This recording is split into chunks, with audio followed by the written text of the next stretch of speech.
Barangay Hinebra player na sa trading block ng mga bro, sino kaya ito? At Kinmark Carreño, bakit hindi nagamit sa finals? So dihado nga pagdating sa height ang Barangay Hinebra laban sa TNT Tropang 5G mga bro.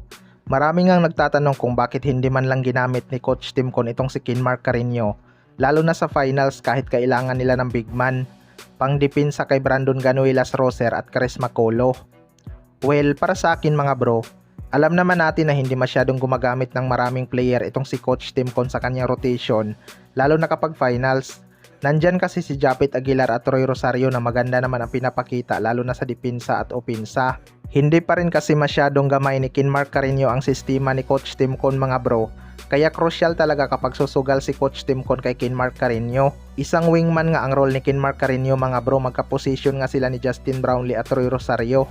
Kailangan pa ngang mag-improve ni Kinmark Carreño lalo na sa sistema ni Coach Timcon dahil wala ngang hero ball sa team na yan.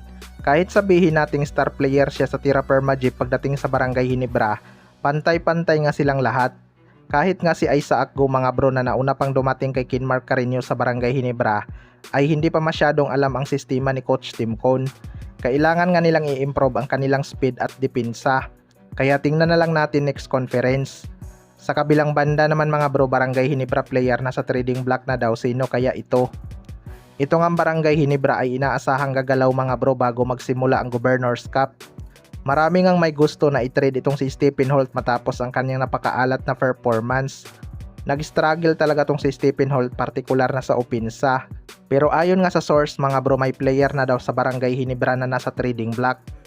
Well, para sa akin mga bro, maganda ngang i-trade na ng Barangay Hinebra si Stephen Holt habang mataas pa ang kanyang trade value.